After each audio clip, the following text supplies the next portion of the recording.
엘프리드 엘리넥은 오스트리아 출신으로 주로 워낙에 오스트리아에서 엘리넥은 극작가이기도 하고 연극도 하고 뭐 사회적인 어떤 시위도 굉장히 많이 참여하고, 그러니까 굉장히 아무튼 단순히 어떤 작가로서의 위치를 넘어서서 굉장히 다양한 영역에서 이 오스트리아의 어떤 보수적인, 그러면서 자본주의적인 가부장제, 그러니까 엘리넥이 겨냥하는 적은 굉장히 많습니다. 그러니까 어떤 보수주의, 그러니까 이 피아노 치는 여자에서는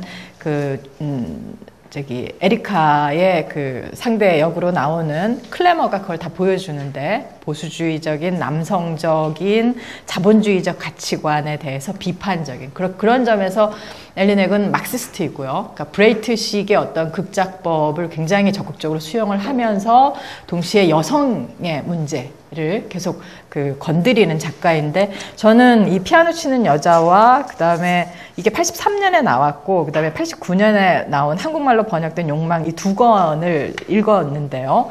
3권 읽었네요, 제가. 근데 주로 다 여성에 대한 이야기이고, 그 여성을 다루는 방식은 거기 엘프리드 엘리넥이 직접 자기가 했던 문장들 제가 옮겨놨는데, 상징 질서에서 여성이 배제되어 있다라고 하는 점에 유념한다면, 그러니까 기본적으로 우리가 사용하는 언어 자체 내에서 여성은 표식이 안 되는 구멍이기 때문에 표시할 수 없는, 영토화할 수 없는 텅 비어 있는 기표라고 하는, 그러니까 존재론적으로 어떤 주권성을 갖고 있는 건 이미 항상 남성이라는 거예요. 그런 점에 유념한다면, 그러니까 여성이 배제되어 있다라고 하는 점에 유념한다면, 여성이 글을 쓴다라고 하는 것은 폭력적 행위이다. 배제되어 있는 존재가 자기를 드러내는 방식은 폭력으로서밖에는, 그죠? 환대받을 수 없잖아요. 초대받지 않은 사람이 어떤 공간에 어떤 질서의 장에 개입하는 방식은 총 들고 칼 들고 밖에 없죠. 그러니까 테러리스트의 방식일 수밖에 없다라는 얘기예요. 그러니까 이게 엘리넥의 방식입니다. 그러니까 긍정적인 여성의 재현이라고 하는 것 자체가 결국 엘리넥식으로 얘기하면 대상화된 남성에 의해 전유된 여성 이미지에 불과하다는 거고요.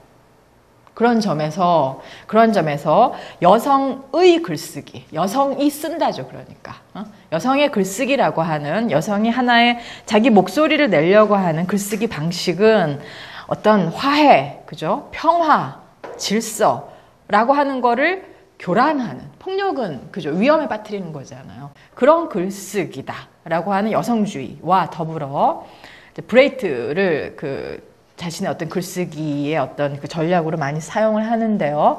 닫힌 체계에 대답하는 방식은 오직 폭력밖에 없다라고 하는 이 두 개의 관점을 모두 지지하는 입장에서 글을 써갑니다.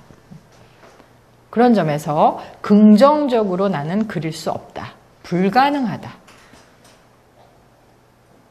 부정적 글쓰기라고 하는 전통 안에 있는 거죠. 그리고 폭력적으로 개입한다라고 하는 것 자체가 어떤, 그죠? 지금 닫힌 체계, 그러니까 기존에 주어져 있는 질서 잡힌 어떤 안정적인 체계에 균열을 내는 방식이고, 그게 이제 요즘식으로 얘기하면 미래의 어떤 상상력이 개입하는 방식이란 말이에요. 그러니까 변화를 희망한다. 그렇기 때문에 나는 이 방식을 쓰는 거다. 이렇게 되는 거죠. 그러니까 난 굉장히 긍정적인 사람이라는 거죠. 다르게 얘기하면. 그러니까 내가 왜 긍정적으로 쓸 수 없는가라고 물어본다면 내가 진짜 긍정적인 사람은 아직도 희망을 포기하지 않았기 때문이다. 이렇게까지 얘기할 수 있는 거죠.